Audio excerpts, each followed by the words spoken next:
أعوذ بالله من الشيطان الرجيم بسم الله الرحمن الرحيم إنما جزاء الذين يحاربون الله ورسوله ويسعون في الأرض فسادا أن يقتلوا أو يصلبوا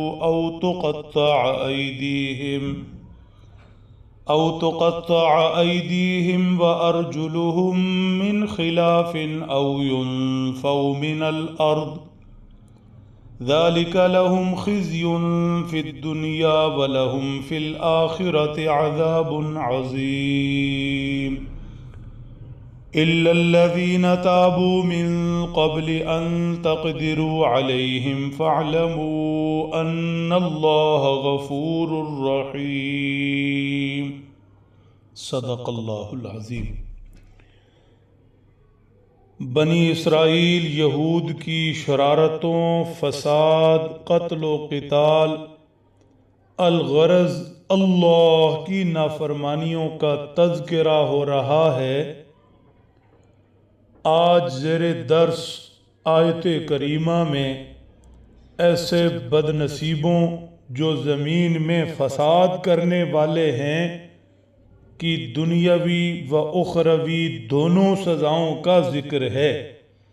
ارشاد فرمایا انما جزاء الذین یحاربون اللہ ورسولہ ویسعون فی الارض فسادا، بے شک ان لوگوں کی جو اللہ اور اس کے رسول سے جنگ کرتے ہیں اور زمین میں فساد کرتے ہیں، زمین میں خرابی کے لیے کوششیں کرتے ہیں، سزا ان کی یہ ہے۔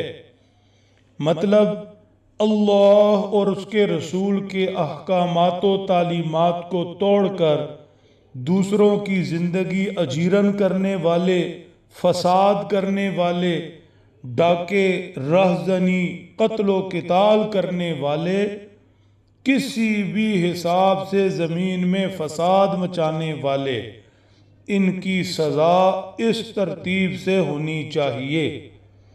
ان یقتلوا، اگر صرف قتل کیا ہے، لوٹ مار نہیں کی، تو جان کے بدلے ان کی جان لی جائے، انہیں قتل کیا جائے۔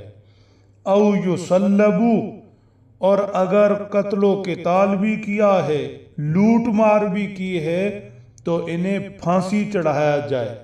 او تقطع ایدیہم وارجلہم من خلاف، اگر انہوں نے صرف لوٹ مار کی ہے، ڈاکہ ڈالا ہے، قتل و قتال نہیں کیا، تو ان کا مخالف جانب سے ایک ہاتھ اور دوسری جانب سے پاؤں کاٹ دیا جائے۔ دوبارہ اگر ایسے جرم کا ارتکاب کرے، ڈاکہ ڈالے، تو اس کا الٹ، دوسرا ہاتھ اور دوسرا پاؤں۔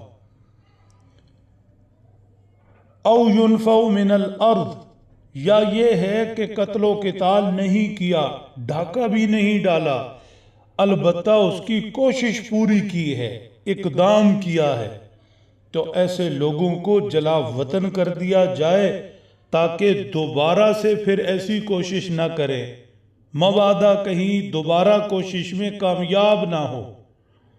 ذالک لہم خزی فی الدنیا، فرما یہ سزا ان کی دنیا میں رسوائی ہے۔ جو نقصان ہوا، پھانسی یا قتل کیے گئے یا ہاتھ پاؤں کاٹے گئے، وہ تکلیف اپنی جگہ پر، سزا اصل یہ ہے کہ یہ دنیا میں رسوا ہو گئے۔ وَلَهُمْ فِي الْآخِرَةِ عَذَابٌ عَظِيمٌ، اور آخرت میں ان کے لیے بڑا عذاب ہے، دردناک عذاب ہے۔ إِلَّا الَّذِينَ تَابُوا مِن قَبْلِ أَن تَقْدِرُوا عَلَيْهِمْ،